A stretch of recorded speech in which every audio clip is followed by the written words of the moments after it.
Hey, welcome back to the Love How Deep podcast. This is episode number 56, and we are talking all about marriage and how it is like a dance. I And love that. I love yeah, to dance. I know. I don't think we're that great at it. Well, no, I should No, speak for myself. I'm not that great at it. I've I'm not got that great at it. I just really, dance like nobody's watching. I don't care yeah, because I'm just like, right. I'm having a good I've time. got the good old two left feet. And I don't know, when it comes to dancing for me, I notice I get in my head too much, and hmm like if I've got somebody telling me, okay, now put your left foot here, and okay, now swivel around and bring your Wait, arm over which here, one is and the left foot? what? Which one is the left foot? Oh, I, oh, right.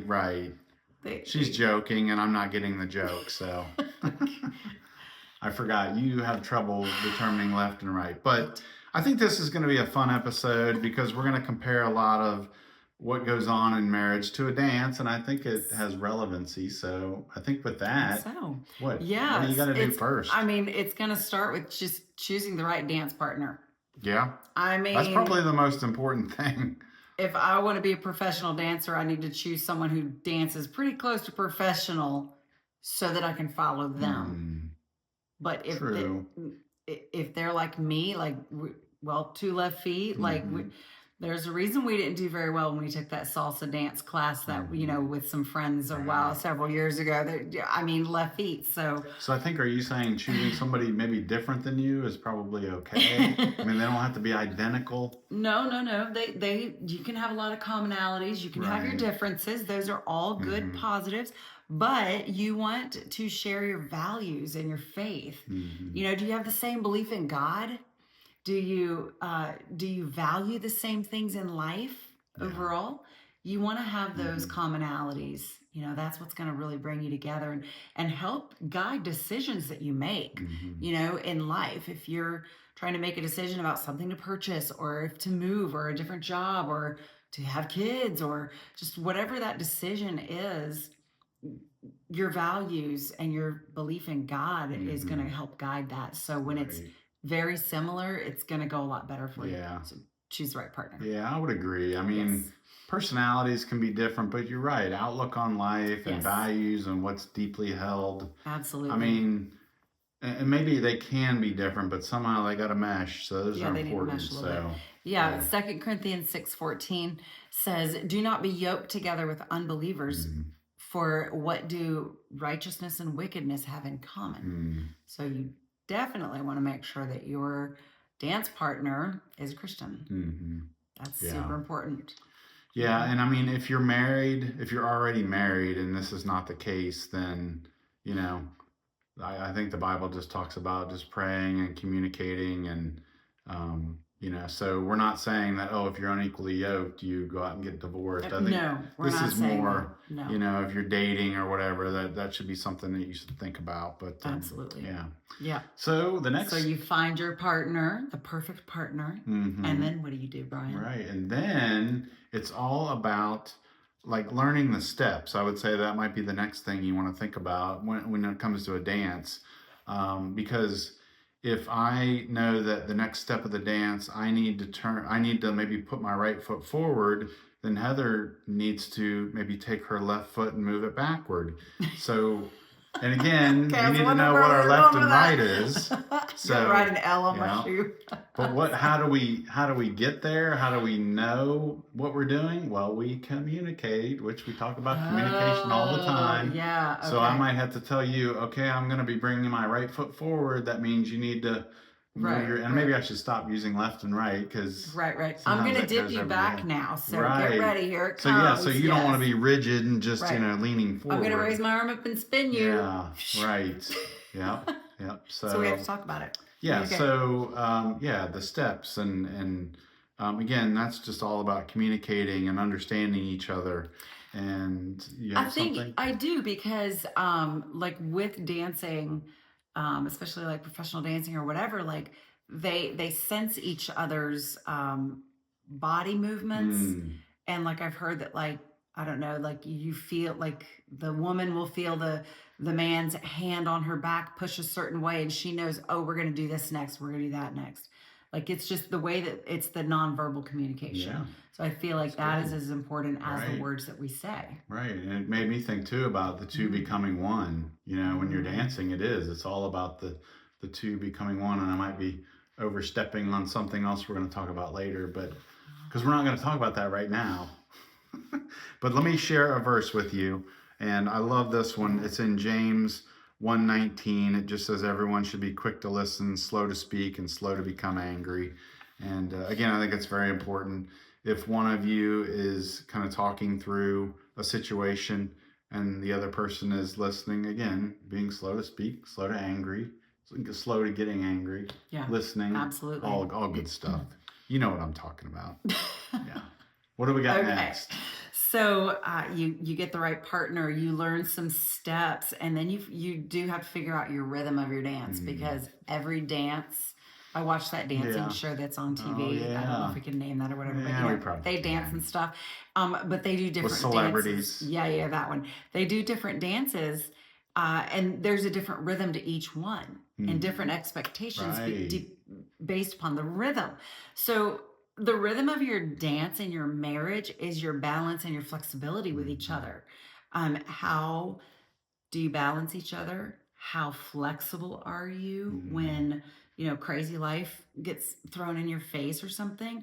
Or do you, when one of you is weak, is the other one stronger? And do you balance each other out? Do you pour the positivity and the love and affection into each other? Do you build each other up? Do you speak the truth in love when correction or something like that needs to happen, when you're having a disagreement? But that's your rhythm right there. What kind of rhythm do you have? Do you have this balance, and do you have this flexibility in your marriage? Ecclesiastes 3:1 says there is a time for everything and a season for every activity under the heavens. So we want you to stay in sync with each other, and we want your bond to be strengthened, and that comes with keeping that balance and keeping that flexibility. Yeah, so sometimes there's seasons for dipping. Maybe there's seasons for twirling. I don't know. I want to twirl. Going with the analogy. So I like it. Yeah. Let's do it. So the next one is all about leading and following. So, again, with dancing, it's very important to establish, okay, who is the leader? Who is the one that's following? I think typically men usually lead in dancing. Women typically follow. They do, but in relationships, it is not always the man that gets to take the lead, because sometimes we women get tired of waiting on our men, and we jump ahead and we take the lead, and that is not biblical. And so you want to learn how to respect each other, or if you're both taking the lead, well, that's just a two-headed monster, and I don't know. Yeah, and this might be a good opportunity just to very quickly talk about, how the Bible does talk about the man being the spiritual head of the household.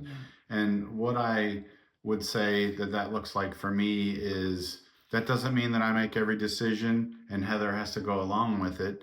What that means is I need to be really in prayer and really in tune with God and really listening to God and hearing what he's saying. And then it's my responsibility to bring that to Heather and say, hey, God is really showing this to me. What do you think?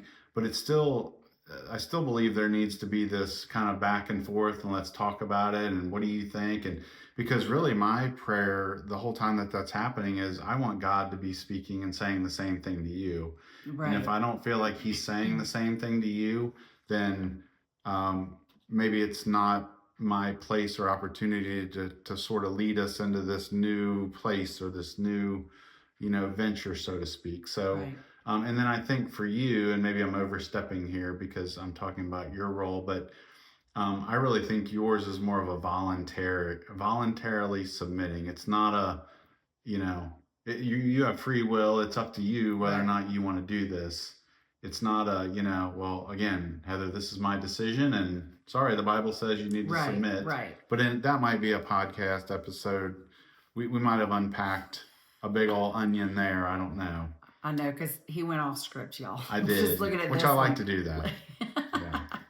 So we're leading and following. We're talking about roles and responsibilities. Right. Yes. So, but again, there may be occasion where, one of us is not feeling at our best and the other one has to pick up some slack or whatever. And I think so, and I think that's where that balance and flexibility also comes in. So if you're not feeling well, I need to pick up some slack and go take out the trash. Or if I'm going to be home late, you might be more flexible and keep us in balance by starting dinner. So the roles and responsibilities can change, and it takes going all the way back to learning the steps. That's communication. It takes communication. Good one. Yeah. Thanks. Good one. All right. What do we got next? Yeah. Oh, wait. I know. I wanted to share a verse. Yeah. Ephesians 5:21 just says, "Submit to one another out of reverence for Christ." Yeah. So again, it's mutual submission and respect, and really a balanced partnership. Because if you don't have balance, you're not really going to be standing upright when you're dancing for very long. And same goes for your marriage. So standing upright. Right. All right. And then what else we got? The next one is the joy of dancing. Celebrating each other is what we want to talk about here. So, if Brian gets a promotion at work, which is hilarious because he works for himself. He gives himself if the a boss promotion. is being a good if I'm having a good day and the boss likes me. Yeah. So if he gets you're not going to hit stop, are you? No. Okay. He gets a promotion at work or a raise or something, then I need to celebrate that and be proud of him and just find joy in that rather than the opposite, which is, I've been at my job 10 years longer than him. This never happened to me. Nobody appreciates me for what I do there. They overlook me. They just pile more work on me. That is completely that's not who you want to be. That's not how you want to be in your marriage. You want to celebrate each other and these joys that you have, whether it's just one of you or the other one, or if it's the two of you together, because sometimes the two of you will come through something that was, horrific or hard, and you come through, have a party. You need to celebrate something together. You need to go out to dinner and celebrate, or, just whatever, just talk about it with each other about, this is so great. Look what we've learned from it. Look how we've grown. Look at what we can share with others. Look what God's done in us. That's celebrating. Yeah. That's celebrating. Yeah, it reminds me of the dancing show you were talking about earlier. When they're done with the dance, I notice there's all kinds of emotions. Sometimes there's tears, sometimes there's happiness, there's high-fiving. It's just a moment where they just kind of take a breath and they're like, they think back about what they just did. Yes. Maybe sometimes there's some sadness or some disappointment if something didn't work out right.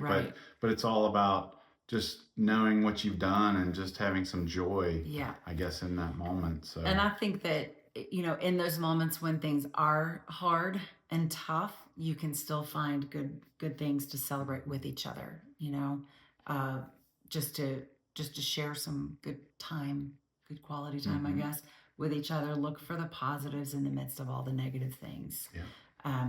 Proverbs 17:17 reminds us that a friend loves at all times and a brother is born for a time of adversity.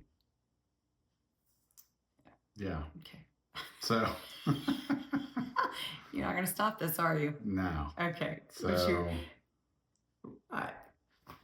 We don't know where that came from, but it's from the Bible, so it's good, right? Well, no. So Proverbs 17:17, a friend loves at all times, but then the brother is born at a time for adversity. I don't know where. I think what it's trying to say is. Please explain. My brain is tired. Friends are good, but a brother, it's almost trying to say, but if someone's as close to you as a brother, it means they're going to be with you through times of adversity. Whereas maybe an acquaintance or somebody that you don't know as well might not completely be there for you. They're still good people and it's still a good relationship. But we're just going to go with that, right? Yeah. And speaking of the joy. So we're going to move on to the next one, overcoming missteps. When we dance, there's probably going to be lots of opportunities where we're going to be stepping on each other. Get your steel-toed boots out, y'all. Right. So step on each other's toes. And when that happens, we have a choice we can make. We can get angry. We can get mad. We can call each other names. We can be critical. Why did you do that? Why can't you pay attention? Why can't you learn the steps? How could you? Right. How dare you? Yeah. or we have a an opportunity to say, you know what, that's okay. We all do this stuff. I mess up just as much as you do. It's all right. There's grace and mercy there, and let's try it again. Let's get back up on the horse again. Yeah, let's go again. Yep. Speaking of that, I'll never forget a few years ago, we went horseback riding, and it was just a slow trotting. We went with our daughter, and we came to this creek, and all of a sudden my horse like stopped about as hard as he could, and I almost went flying over the edge. He did. He hit the brakes. But whew, thank goodness that didn't happen. But again, I think the squirrel kind of took a little veer off here. So what does that have to do with grace and forgiveness? Well, it's all about you forgave the horse. Missteps. You could have looked at me and said, Brian, what is your problem? Don't you know how to ride a horse? That's what we thought. And made fun of me, but we all just kind of had a good laugh and said, it's okay. Stuff happens. But that's what I would say. Again, marriage being like a dance, it is. It's all about forgiveness. I mean, there's plenty of opportunities. I think you and I probably offer each other forgiveness just about every day, because we're not perfect. We're always kind of messing up, or maybe saying something we regret, or maybe forgetting something, or whatever it might be. And it doesn't have to be like a long drawn out forgiveness. It could just be like, oh, I'm so sorry about that. Yeah. But let's see here. Ecclesiastes 4:32 says, be kind and compassionate to one another, forgiving each other, just as in Christ God forgave you. So I don't really know that I really need to say anything else about that. It kind of says it all. We want to be more like Jesus, so we need to forgive, offer that grace and mercy. Amen to that. Mm-hmm. All right, what else you got? And then the next part is the choreography of life, which is creating a shared vision. And you're working together towards a common goal as a couple. I think when you first get married, you're working together to get to know one another more deeply, more intimately. You're working together to build your home. Maybe you buy a new home, or you're renting a new place where it's for the two of you. And maybe you've got this vision of in the next 3-5 years, we want to start our family. So you've got these common visions, but over time we forget to do that. That's true. We forget to do it because other things in life get in the way, whatever it may be, a job, your children, your friends, whatever it is. And you lose a shared vision. And so that's, I think that's what we want to remind you now, is just to have that shared goal, the shared vision. What is it that you want in life together to accomplish? And one of the things that we like to encourage our couples to do is to create goals together. Yes. When it's pretty powerful. It really is. Ever since our first anniversary, we have always created goals with each other. Some of them are things that we want to do for fun, and some of them are things that we just know that we need to do. Like we call it the to-do list. It's not as fun, but it still needs to get done, whatever that may look like. And so, but we have these goals, and we've got it taped up, on the bulletin board, so that we can see it and remember to do it. And but those are common goals, things that we are working towards, know, whether it's financial goals too, of, we want to go take a vacation to the, where are we going next year? We don't know yet. We're still talking about it. Somewhere overseas. We want to go overseas next year. So we need financial goals to save the money to be able to do that. So you need to have these shared visions and shared goals with each other. That's going to go back. We're talking about going to England. It just came to me. Yes.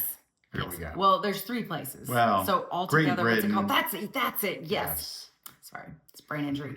So, you've got to have common goals for your, for your finances and for you as a couple, for your life. Because life is boring without goals. I mean, what are you living for if you don't set some goals? So we want you to create some goals together, just to have a good vision of what you want your marriage to look like.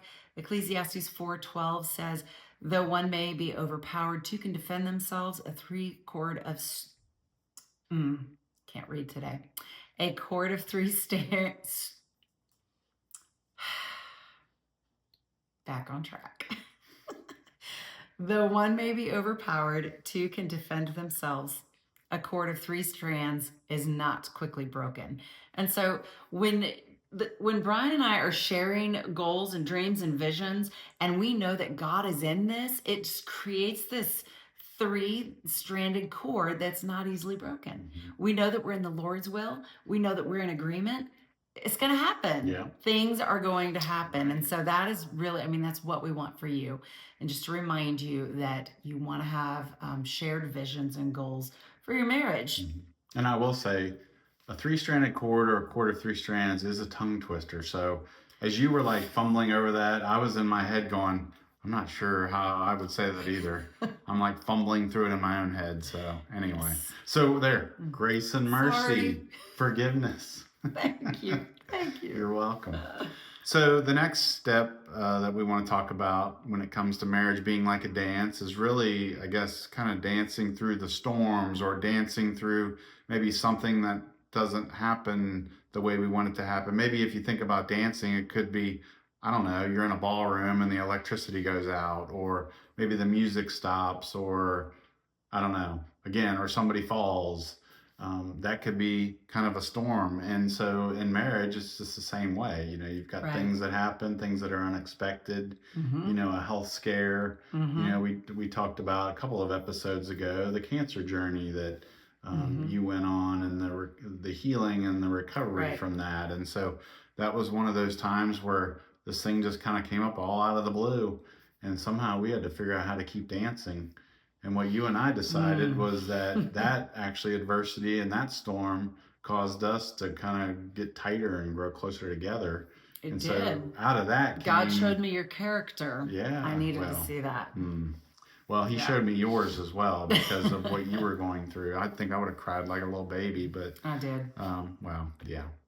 So what was I saying? Yeah, where are you going with that? Resilience and commitment. I guess, well, I was going to end that by saying, you know, we decided to get married really from that storm.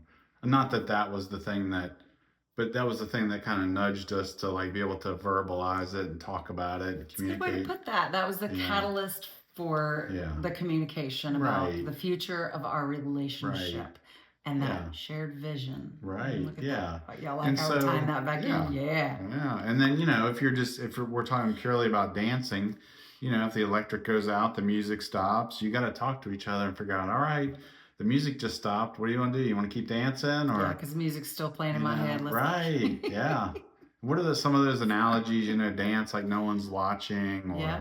That's how I dance. Yeah. Dance in the rain. Is there some kind of quote about dancing in the rain? I don't know. Anyway. There's a song called "Singing in the Rain." Yeah, that could be. I don't know.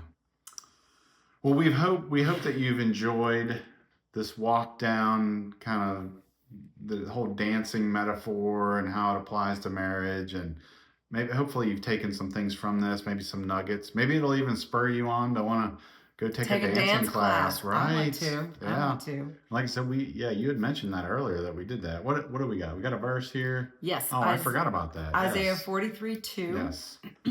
When you pass through the waters, I will be with you. When you walk through the fire, you will not be burned. And I love that promise from God that when you are in the midst of a storm, He is with you. Yeah. He's with both of you. And that just helps you to be more resilient and to stay committed to each other, whatever that looks like. Yeah. And He, you know, He may not turn the electricity back on, or He may not put the music back on, but what He does say is He says, I'm there. You know, when this is happening, I'm there. So, so it may not go back like it was before, but it doesn't mean that it can't still be good. He's going to change it. You're just going to follow His path, trust in His presence, support each other through all of it. Amen to that. So that's a wrap, right? That's a wrap. That's a wrap. Do you want to wrap us up, or? Yeah. All right. We'll let you conclude this episode. And she doesn't know what to say. Do you want me to wrap it up? Uh-huh. All right. So, well, thank you so much for joining us on episode number 56. And we've got all kinds of great resources on our website, a lot of free resources that you can pick up. I would probably say there's one on communication. It's called the 10 Steps to Effective Communication, something like that. We'll put a link to that in the show notes. I think that'll probably be a good one to go right along with what we've been talking about today. So. But yeah, with that, thank you for joining us, and we'll talk to you next time. Take care.